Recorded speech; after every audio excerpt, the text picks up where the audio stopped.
Welcome on in, WIP Daily. Joe Giglio with you.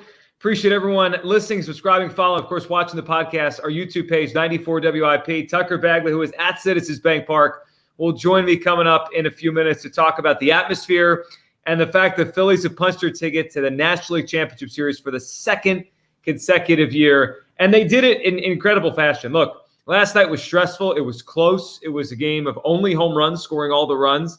But you know what really wasn't close, as much as we may have had nail-biting moments and obviously a tough game too? The series. And the series the last 2 years really hasn't been close. The Phillies have dominated the Atlanta Braves when it matters most. They have that team's number in October. They look like a team that is built for this particular environment of October baseball. They outslugged the Braves in this series. They outpitched the Braves in this series. They outplayed them. And they earned their spot in the NLCS, where the Diamondbacks, which is not something I expected to say before the season, await. We'll get to that. First thoughts on the NLCS. The Phillies are the favorites. They have home field advantage, which is also kind of a new thing in the last couple of October runs. But let's get into the main characters of why they won last night. And there's a lot to talk about because there was an incredible catch in the outfield. There's the crowd, of course. There's Rob Thompson. And there's two big-time players that played like big-time players last night and did what they had to do to help this team win. But I just want to start with Topper because, you know, Rob Thompson took over a team that was in just disarray 2 Junes ago. And since then, and I know the beginning of this year was choppy just like last year, but he has piloted this team to incredible heights. He has helped them learn how to win, to become winners along the way. He has an incredible touch with the bullpen in October. And, you know, you saw last night, he managed backwards. He felt the biggest part of that game was in the middle innings, was around the 6th and 7th inning, and he managed like it. And then he figured out the 8th, and he figured out the 9th, especially the 9th inning. I mean, the fact that Soto and Matt Strom finished that game was remarkable. And I think there was something, too, as the innings played out, the more stressed the Braves became, and the more he could maybe get away with Soto, get away with Strom. But he needed to cut off that rally in those middle to late innings there to not let that be the moment it got away. He is a tremendous manager. You know, I think, you know, in a lot of ways, Rob Thompson has changed the way I view managers because he is not your new school manager. He's not the guy that you think of as the next great manager of baseball. He came out of nowhere to get this job. But 2 things. One, he's really good at managing the bullpen, and that is, you know, in terms of strategy, most of what managers do this day is the bullpen, especially with a team like this. I mean, the Phillies aren't mixing and matching a ton in their lineup every day. He has a feel for his players, when to move a guy down, when to move a guy up. The way he handled Trey Turner this year, we'll get to Trey in a minute, was incredible because he backed him, then eventually had to back off, drop him in the lineup, and he got going. And then once he got going, he did not hesitate. Boom, right back to number 2 because the best Phillies lineup has Trey Turner hitting second in it. Tremendous. Rob Thompson has a really special quality about him. He learned from Joe Torre. I see Joe Torre in him. He's tremendous. And the Phillies, you know, they have a manager that I don't go into any series and think he's a disadvantage for them. And now I go into series thinking he's an advantage for them. He will outmanage them. I thought he outmanaged Snicker. I thought last night the way he went to the bullpen when he did kind of caused Snicker to deploy his bench early. And then by the 9th, he had nothing left. I mean, he had Rosario, but it was with lefties coming out of the Phillies bullpen. So it wasn't like a platoon advantage for Rosario. The fact that Vaughn Grisham, the last man who barely played, is coming up there, that's advantage Phillies. I thought a couple times this series, Rob Thompson put the Phillies in a really advantageous spot, and he outmanaged Brian Snicker. This guy's incredible. Then, of course, there's Nick Castellanos, who, what a turnaround. What a turnaround for Castellanos from last October, last year, to this year. So last year, you know, I didn't want him anywhere near the plate. Anywhere near the plate all October. He was a black hole in the lineup, especially protecting Bryce Harper. Now, I can't wait to get him up in the lineup because I think he should be hitting 4th behind Bryce Harper. 2 home runs last night, 2 home runs in Game 3. The first player in big league history to have back-to-back multi-homer games in the playoffs. It's remarkable. I mean, his power, he's so locked in now. You could tell he is a different player this year, even though he had some struggles in the month of July. Like, it wasn't perfect. And Nick Castellanos is not a perfect player. We know this. Defensively, he's an adventure. Doesn't have a great arm. He's a goofball on the bases sometimes. but he can hit. And when he is locked in and he's seeing pitches the way he should, he's a really good hitter. In this series, I thought this stat was remarkable. He saw 29 pitches out of the zone. He swung at 5 of them. That's a 17% chase rate. During the season, his chase rate was 41%. So he went from a guy that swings at everything, and that's who he is. We know that. We know Castellanos will swing that slider down and away, to laying off all that. And when he gets pitches inside the strike zone to hit, he will hit him. He's the first batter to hit a 100-mile-per-hour fastball off a strider for a home run, ever. That's how good that swing was last night. The 2 home runs really lifted the Phillies, and the Phillies barely trailed in this series, partially because Castellanos in Game 3, home run as soon as the Braves took the lead. Castellanos in Game 4, home run as soon as the Braves took the lead. He was a difference maker in this series. And let's not forget, the play to end Game 2, that's Castellanos with the ball that he crushed to the gap that Michael Harris caught. So he's really been locked in here. I want to see him moved up in the lineup. I would move Bohm down. I would move Castellanos up behind Bryce Harper right now. He is totally locked in. And then, of course, there's there's Trey Turner. 4 hits last night. He's hitting 500 in the playoffs. And couple of things that Trey is doing that are igniting the Phillies. One, his legs. I mean, 2 of those hits last night were infield hits. One of the hits in Game 3, an infield hit. And then, of course, there's the power, which was so prevalent from early August through the middle of September. Then he really didn't hit a home run for a while. And now he's crushed 2 in 2 nights, and we know he gets streaky with home runs. So it could be coming in bunches here for Trey Turner. He's the first Philly ever to have 4 hits in a playoff game, which feels remarkable. I mean, think about the great players and great hitters that have played here over time, especially guys that, you think of as more average guys, whether it be a Pete Rose, whether it be a Chase Utley, even a Jimmy Rollins, who's a pretty good contact hitter. Nobody had ever had 4 hits in a playoff game for the Phillies. Lenny Dykstra has great playoff numbers. You go back to 93, like Kruk. I mean, you'd think one of those guys would have had a 4-hit game. Trey Turner, I don't know if he's had his signature.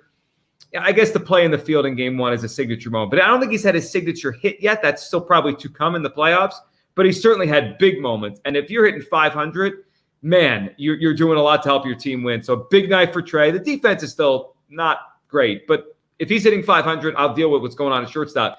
Trey Turner has ignited this thing. Castellanos amazing last night, topper. And let's hit on Johan Rojas. And I want to get Tucker's thoughts after this on the crowd, the atmosphere, and what it was like when the Rojas catch happened. Because that, for my money, was the most dramatic playoff moment. Not just Phillies playoff moment, but anything since the Bedlam at the Bank last year. The World Series had some great moments. The JT home run in extra innings in Houston in Game 1. The Castellanos catch in Game 1. Great moments. And the Phillies had some big moments. I think Chas McCormick's catch, unfortunately for the Phillies in Game 5, very dramatic. But when you factor in who was at the plate, the stakes on the line, the fact that if the Phillies lost this game, it was going back to Atlanta for Game 5, the rivalry, and the moment there with Acuna crushing the ball to the left center field gap, that play and that sequence, watching it, was the most dramatic baseball moment I've felt since Bedlam at the Bank last year. It beat all the other series. It beat all the other dramatic moments the Phillies have had post-Bedlam at the Bank. It was like you held your breath, like your heart stopped for a second when that ball came off of Acuna's bat, because my first thought was that ball's going off the wall and they might clear the bases there. And Rojas, it's funny because like the degree of difficulty watching on TV, where he caught that ball, he gets to the ball so fast, he makes hard plays look routine. So he really got there, and then he kind of stutter-stepped a little bit, and it almost looked like he lost his footing a little bit, or he was kind of feeling for the wall, or was afraid he was going to hit the wall. But off the bat, and where that ball actually was, that's not a routine play. I mean, that is a big-time play by Johan Rojas, who's not hitting in the postseason, but with the way everyone else is in the Phillies, they can right now afford to carry his bat because that defense is spectacular. Tucker, I know you were in the building last night. What was first? Let's talk about the Rojas play, and then the overall atmosphere. What was your reaction, your feeling as the ball is off Acuna's bat and Rojas tries to go get it? Oh, no. I think that was the first thing I said when the ball went off his bat. And, watching, because, when you're in the crowd, I think you try to watch the players more than the ball, just to see how they feel. And, Marsh kind of pulled up a little bit. I think he might have had a beat on it too because Rojas called him off. But, yeah, I mean, that whole inning from walking the last 3 batters in the lineup to set up the MVP, Ronald Acuna hasn't done anything against the Phillies in the 2 playoff series they've played. He really seemed before that at bat like he just couldn't wait to get out of there. He weakly grounded out a few times before that at bat. But yeah, when all was bad, I just no, like that's it. It's over. I texted you before that at bat that could be the series right there. Like if he hits a grand slam, I don't know if the Phillies can come back from that. Versus if they get him out, I think that's it for the Braves with only 6 outs left to go in their season. And the fact that he was able to get it, I had tweeted out after the play. I mean, he could go 0 for his next 100.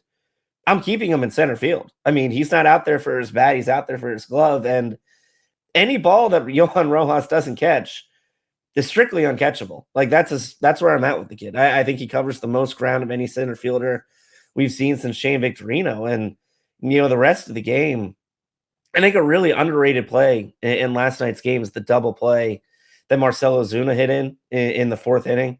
Austin Riley hit that home run that barely scraped over the wall in the left field corner. Then Matt Olson hit a really hard hit single back up the middle, and that really took the crowd out of it. You were down 1-0. Your pitcher, who was really cruising through the first part of the lineup, had a perfect game if it wasn't for Trey Turner's error, which seems to be a theme in this postseason run. But after that, it kind of got quiet and people started to get uneasy and the wheels might be falling off. And, he induces that double play, ground ball up the middle. Trey Turner gets it, steps on second, throws to first. That brought the crowd back into it. And then Nick Castellanos steps up in the bottom half of the inning, ties the game with a home run, and we were back to partying. When I compare it to, other playoff games, I compare it to Bedlam at the Bank. I don't know if it reached that level of loudness, but just the fact that this team, even when they just allowed the Braves all the opportunities, like I think if you're a Braves fan, you're kicking yourself for all the opportunities that your team wasted, especially in the later innings against the Phillies bullpen. The fact that this team was able to keep their composure, was able to get out of jams.